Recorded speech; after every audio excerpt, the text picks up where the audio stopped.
Dear students, मैं Ajay Kumar Sharma, lecturer of biology, Guda public school, Guda Godji, Jhunjhunu. Online classes में आपका स्वागत करता हूं। बेटा, पिछले चैप्टर 21 में हम इंटेग्यूमेंट्री सिस्टम के बारे में पढ़ चुके थे। अब हम हमारा अगला chapter number 22 digestion in human या मानव में पाचन के बारे में पढ़ेंगे। तो मानव के पाचन के बारे में जब हम पढ़ते हैं तो सबसे पहले बेटा हमें पता होना चाहिए कि पाचन होता क्या है, डाइजेशन होता क्या है। तो डाइजेशन की बात कर लेते हैं तो हम सबसे पहले क्या खाते हैं साहब, फूड यानी भोजन करते हैं। और जब हम भोजन करते हैं, क्योंकि ये तुम्हें पता है कि पृथ्वी पर जितने भी जीव होते हैं उनको कार्य करना पड़ता है और उस कार्य को करने के लिए हमें ऊर्जा की आवश्यकता होती है। और ऊर्जा की पूर्ति हमें किसके द्वारा होती है, भोजन के द्वारा होती है। और भोजन में अनेक प्रकार के जटिल कार्बनिक पदार्थ, जैसे हम बात करें तो मुख्य रूप से जो एनर्जी प्रदान करने वाले फैक्टर होते हैं या न्यूट्रिएंट्स होते हैं वो 3 होते हैं, जिनमें हम बात करें कार्बोहाइड्रेट, बात करें हम प्रोटीन्स और लिपिड्स। ये 3 पोषक तत्व होते हैं जिनसे हमें ऊर्जा प्राप्त होती है।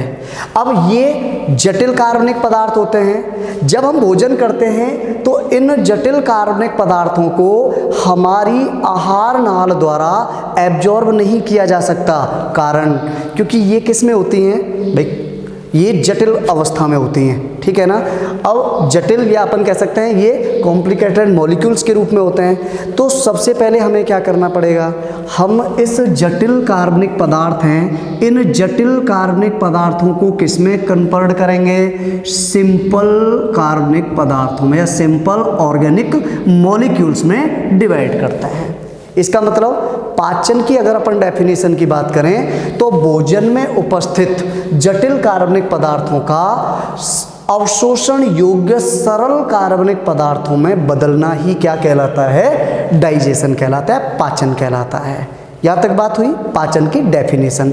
अब बेटा जी बात करते हैं हम क्या कि पाचन की जो क्रिया होती है। अब पाचन की क्रिया में हमारी बॉडी के अनेक अंग या ऑर्गन भाग लेते हैं। अब जो पाचन की क्रिया में अंग भाग लेते हैं उन सभी अंगों को मिलाकर हम क्या कह देते हैं, डाइजेस्टिव सिस्टम। डाइजेस्टिव सिस्टम कहेंगे या पाचन तंत्र कह देते हैं, ठीक। पाचन तंत्र को हम क्या करते हैं, 2 पार्ट में डिवाइड करते हैं, जिसमें सबसे पहला जो पार्ट होता है साहब वो क्या है, हमारी एलिमेंट्री कैनाल या जिसको हम आहार नाल कहते हैं। और दूसरी होती है साहब हमारे पाचन तंत्र में क्या होती है, डाइजेस्टिव ग्लैंड। तो फर्स्ट पार्ट क्या हुआ, एलिमेंट्री कैनाल, सेकंड पार्ट क्या हुआ, डाइजेस्टिव ग्लैंड।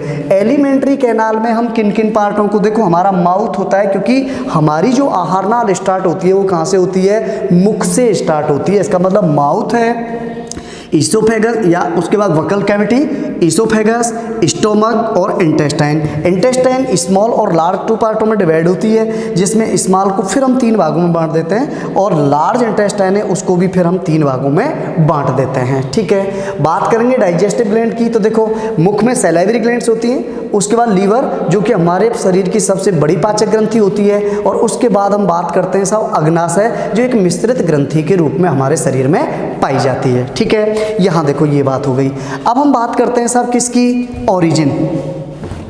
ओरिजिन की बात करें, उत्पत्ति की बात करें तो देखो आहार नाल है ना, इसकी ओरिजिन मेनली देखो नंबर 1 एक्टोडर्म।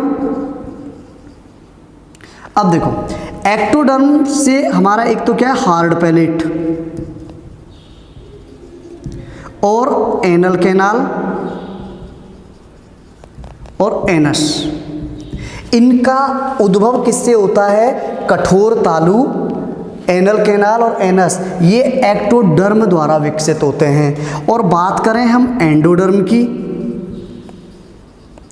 तो एंडोडर्म हमारे सॉफ्ट पैलेट या कोमल तालु से लेकर और कहाँ तक का भाग, रेक्टम यानी मलाशय तक का जो भाग होता है वो किसके द्वारा उद्भव होता है, एंडोडर्म द्वारा। अब इन सभी पार्टों का अध्ययन हम किसके अंदर करेंगे, डायग्राम के अंदर करते हैं। डायग्राम में हम सिचुएशन देखेंगे कि कौन सा पार्ट किधर होता है। तो आइए अपन बात करते हैं डायग्राम में।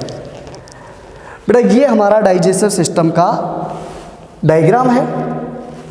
हम बात करेंगे सबसे पहले कि एलिमेंट्री कैनाल में कौन कौन से पार्ट आते हैं। तो देखो एलिमेंट्री कैनाल हमारी स्टार्ट होती है, यहाँ दिखाई दे रहा है माउथ, यानी सबसे पहला पार्ट होता है क्या, मुख की बात करते हैं। तो देखो मुख क्या होता है, हमारे दो लिप्स, होठों के अंतर्गत जो एक घिरा हुआ दरारनुमा जो भाग होता है ना, इसको हम क्या बोल देते हैं, माउथ कहते हैं। और ये माउथ जाकर अंदर, देखो ये संरचना दिखाई दे रही होगी, ये है, ठीक है। एक अपन कह सकते हैं कक्षनुमा संरचना होती है या एक नली जैसी संरचना होती है, जिसको हम क्या बोल देते हैं, वक्कल कैविटी, यानी माउथ अंदर जाके किस में खुलता है, वक्कल कैविटी में खुलता है। और वक्कल कैविटी बेटा चारों तरफ से विशेष संरचनाओं द्वारा घिरी होती है। हम बात करते हैं पार्श्व, साइड होती हैं। तो साइड हम बात करते हैं सब, साइड में क्या होते हैं हमारे, जबड़े तो होते ही होते हैं, उसके साथ में अपन बात करते हैं हमारे जो चीक होते हैं, और इनके बीच में होते हैं क्या, बक्कल वेस्टिब्यूल या प्रघान पाया जाता है, उससे ये क्या होगा।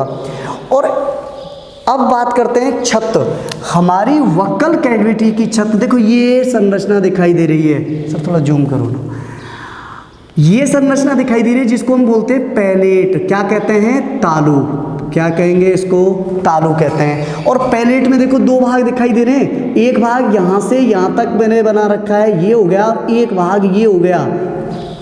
पैलेट को दो भागों में बांटते हैं इसकी संरचना के आधार पर। सबसे पहला यहाँ से लेकर ये जो भाग दिखाई दे रहा है, इसको हम बोल देते हैं बेटा क्या, हार्ड पैलेट। और हार्ड पैलेट यानी कठोर तालू, और कठोर तालू पैलेटाइन और मैग्जिला बोन्स द्वारा बना होता है। ध्यान रखना, पैलेटाइन एंड मैग्जिला बोन्स। दूसरा देखो, उंगली से अपन देखते हैं दांतों के जस्ट पीछे हार्ड संरचना होती है, और उस पर अपन देखते हैं अनुप्रस्थ, यानी इस तरह की लाइनें होती हैं, अनुप्रस्थ लाइनिंग से दिखाई देगी, या तुम देखते हो अपन क्या होगा, सब ब्रेकर से दिखाई दे महसूस होते हैं, उंगली लगाते हैं, उन ब्रेकर को हम क्या बोल देते हैं, पैलेटाइन रगी। क्या बोलेंगे इनको, पैलेटाइन रगी कह देते हैं। और ये पैलेटाइन रगी क्या होते हैं, जो मांसाहारी जंतु होते हैं उनमें बहुत ज़्यादा विकसित होते हैं। रीजन, क्योंकि मांसाहारी जंतु को झपट कर अपना शिकार पकड़ना होता है, तो उनके मुख से शिकार पर पकड़ मजबूत हो, इसके लिए ये पैलेटाइन रगी क्या होते हैं, मांसाहारी जंतुओं में बहुत ज़्यादा डेवलप होते हैं। लेकिन मानव की बात करें तो बहुत ज़्यादा डेवलप नहीं होते, क्योंकि हमें झपट के शिकार नहीं पकड़ना होता है।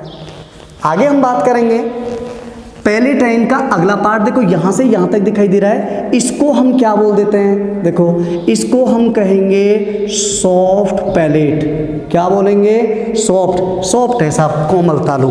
कोमल कैसे, देखो ये बना होता है अनैच्छिक पेशियां, संयोजी उत्तक और म्यूकस एपिथेलियम पाई जाती है। तुमने देखा है अंदर जाएंगे या अपन शीशे में मुंह खोल के देखते हैं, एकदम सॉफ्ट सॉफ्ट चिकना चिकना सा भाग होता है हार्ड पार्ट के अंदर, वो क्या होता है, सॉफ्ट पैलेट होता है। वो चिकना क्योंकि म्यूकस एपिथेलियम होती है, तो उसके द्वारा क्या होगा सब, वो एकदम चिकना होता है।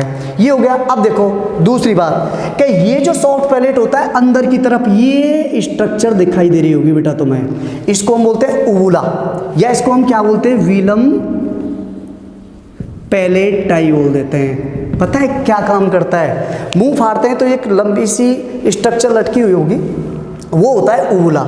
उवुला का काम क्या होता है, कि उवुला के जस्ट ऊपर क्या पाए जाते हैं, हमारे आंतरिक नासा छिद्र होते हैं साहब। हम जब खाना खाते हैं, जब हम खाना खाएंगे खाने को निगलते हैं ना, तो निगलते वक्त इसमें कॉन्ट्रैक्शन होते हैं उवुला में, और ये उवुला हल्का सा आगे यानी पीछे की साइड में हटके और क्या करेगा, हमारे आंतरिक नासा छिद्रों को क्या कर लेता है, बंद कर देता है, जिससे कि जब हम भोजन को निगलते वक्त भोजन पर प्रेशर बनाते हैं तो उस प्रेशर के साथ भोजन नाक में होकर ना निकले।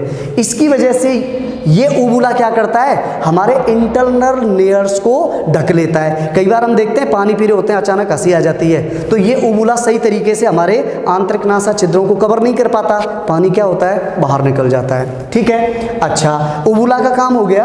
अब देखो आगे अपन बात करें कि जैसे ही हम बगल कैविटी से आगे आते हैं तो बेटा वक्कल कैविटी से आगे ये वाला जो पोर्शन है ना, इस पोर्शन को हम क्या नाम दे देते हैं, ये पूरा पोर्शन कहलाता है फेरिंग्स, ग्रसनी कहलाता है।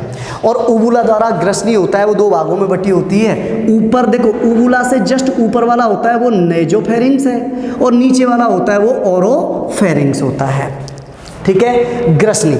अब ग्रसनी आगे अपन बात करें तो आगे जाकर देखो ग्रसनी होती है वो आगे जाकर, ध्यान रखना भाई, कॉमन पथ बनाती है। और कॉमन पथ किसका, अपन देख रहे हैं दो पाइप, ये वाली जो पाइप है ये होती है साहब फूड पाइप, क्या बोलते हैं इसको, फूड पाइप। और ये वाली जो पाइप दिखाई दे रही है इसको हम क्या बोलते हैं, वाइंड पाइप। बेटा ध्यान रखना, अपने बात करें फूड, हम मैं ऐसे खड़ा हूं तो आगे वाली जो है ऐसे होती है नली हमारे, तो आगे वाली जो नली होती है ना ये होती है वाइंड पाइप, यानी श्वसन नलिका होती है। और पीछे की वाली पाइप होती है पृष्ठ। तो ध्यान रखना वेंट्रल साइड में क्या होगी, आगे वाइंड पाइप और पीछे की साइड में क्या होगी, फूड पाइप। ठीक है, जिसमें भोजन जाता है। अब एक चीज और याद रखना, ये जो वाइंड पाइप है उसके ऊपर तुम ये संरचना दिखाई दे रही है, ये जो संरचना है ना बेटा, ये संरचना क्या होती है, एपिग्लोटिस कहलाती है। ठीक है, अच्छा इसके बाद हम एक चीज और बात कर लेते हैं कि बेटा तालू के जस्ट बाद वक्कल कैविटी में, थोड़ा वापस आएंगे, टंग के बारे में बात कर लेते हैं कि वक्कल कैविटी की ये तो छत हो गई और ये फर्श हो गई। तो फर्श बनी होती है एक मांसल मोटी पेशीय लचीली संरचना द्वारा, जिसे हम क्या बोलते हैं, टंग कहते हैं। बेटा इसमें एक्सट्रिंसिक और इंट्रिंसिक मसल्स होती हैं जिससे हम जीव को अंदर बाहर कर सकते हैं, जिसके हम जीव को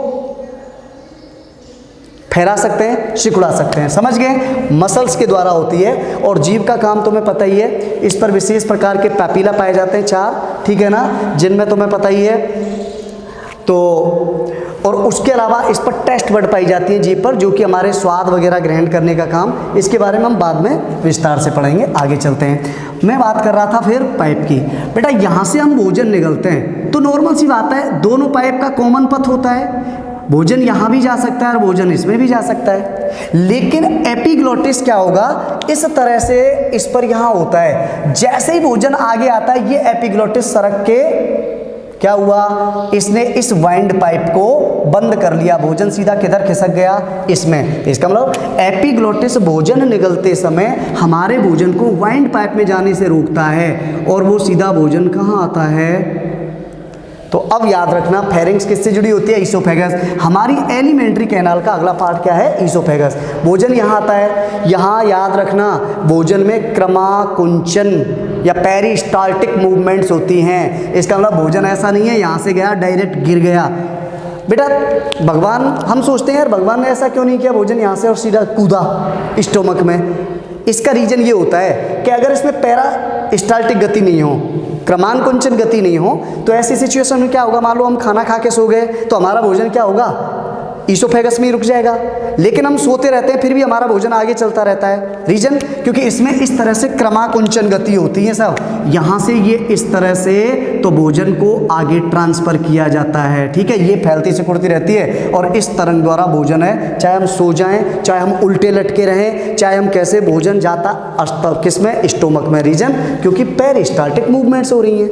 भोजन सीधा, अब देखो यहाँ बेटा एक छिद्र होता है साहब, इनको बोलते हैं स्फिंक्टर। क्या बोलते हैं, स्फिंक्टर। और ये स्फिंक्टर कहलाता है क्या, इसको हम बोल सकते हैं कार्डियक स्फिंक्टर। ठीक है ना, कार्डियक, यानी ये एक गेट होता है, दरवाजा होता है, जहां से भोजन सीधा किस में आता है, स्टोमक। बेटा ये हमारा एक पेशीय थैलीनुमा संरचना होती है जिसको हम क्या बोलते हैं, स्टोमक कहते हैं। ईसोफेगस में कोई डाइजेशन नहीं होता, लेकिन स्टोमक के अंदर अपन बात करें, अनेक विस्तार से बाद में बात करेंगे, पाचन की क्रिया स्टार्ट होती है इसके अंदर, क्रमाकुंचन इसमें भी होते रहते हैं। ठीक है, उसके बाद भोजन क्या होता है, यहाँ अपन देखते हैं एक गेट और होता है और इसको हम क्या बोल देते हैं, पाइलोरिक स्फिंक्टर। ठीक है, स्टोमक तुम्हें पता ही है, ये कार्डियक बॉडी या फंडस बोल सकते हो, और इधर पाइलोरस पार्ट में बटा हुआ होता है। जो चारा खाने वाले पशु होते हैं उनमें एक पार्ट एक्स्ट्रा होता है रूमन, जहाँ वो भोजन को इकट्ठा करके रखते हैं। अब पाइलोरिक जो स्फिंक्टर है ना, यहाँ से भोजन चलता है और भोजन कहाँ पहुँचता है बेटा, ध्यान रखना, यहाँ से स्टार्ट होती है हमारी इंटेस्टाइन, यानी ये वाला जो पार्ट है ये हमारा पूरा किसमें, इंटेस्टाइन। इंटेस्टाइन को दो पार्टों में बांट देते हैं। एक होती है ये दिखाई दे रही है, इसको हम बोलते हैं स्मॉल इंटेस्टाइन। स्मॉल इंटेस्टाइन में तीन पार्ट आते हैं। नंबर एक ड्यूडेनम, जो कि सी शेप्ड होता है और यहाँ से भोजन आगे चलेगा, और ये आगे जेजुनम, और जेजुनम आगे जाके यहाँ अत्यधिक कुंडलित संरचना बनाता है, जिसको हमने क्या नाम दिया, तो सेकंड जेजुनम और थर्ड इलियम। इसका मतलब स्मॉल इंटेस्टाइन ड्यूडेनम, जेजुनम और इलियम से मिलकर बनी है। दूसरी बात करते हैं अपन, ये दिखाई दे रही है तुम्हें, इसको हम लार्ज इंटेस्टाइन बोलते हैं। ये क्या है, यहाँ से लेकर यहाँ तक लार्ज इंटेस्टाइन। बेटा ध्यान रखना, लार्ज इंटेस्टाइन भी नंबर एक सीकम, नंबर दो कॉलन और नंबर तीन रेक्टम। सीकम कॉलन रेक्टम से मिलकर। अब एक चीज़ याद रखना कि लंबाई में ये जो इंटेस्टाइन होती है, लार्ज इंटेस्टाइन लंबाई में छोटी होती है, लेकिन इसको हम बड़ी आंत्र बोलते हैं, और ये लंबाई में लंबी होती है लेकिन इसको छोटी आंत्र बोलते हैं। रीजन एक तो ये कुंडलित होती है, प्लस इसका व्यास कम होता है, ये बहुत पतली होती है, और इसका व्यास ज़्यादा होता है, बहुत ज़्यादा मोटी होती है। केवल मोटाई के आधार पर या चौड़ाई के आधार पर हमने इसको बड़ी आंत्र कहा और इसको हमने क्या कहा, छोटी आंत्र कहा।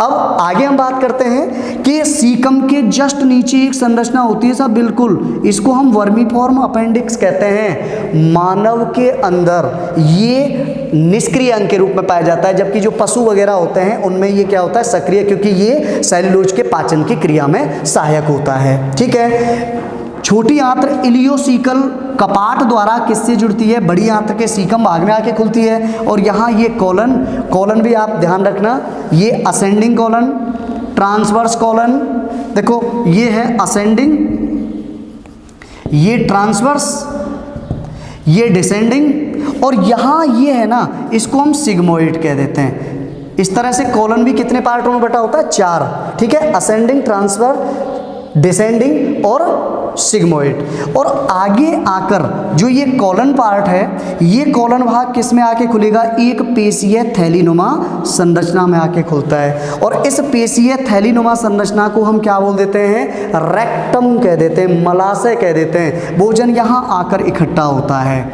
यहाँ आकर इकट्ठा होता है, और इसके बाद एनस, जो कि हमारे शरीर यानी हमारी आहार नाल को हमारी बॉडी से बाहर खोलती है। इसका मतलब क्या हुआ कि जो भी भोजन डाइजेशन के बाद जो अपचित भोजन बच जाता है, उसको हम क्या करते हैं, इस एनस के थ्रू बाहर निकाल देते हैं। तो ये हमने देख लिया आज डाइजेशन की संरचना में कौन कौन से पार्ट होते हैं। अब इनका विस्तार से वर्णन अगले वीडियो में। Thank you.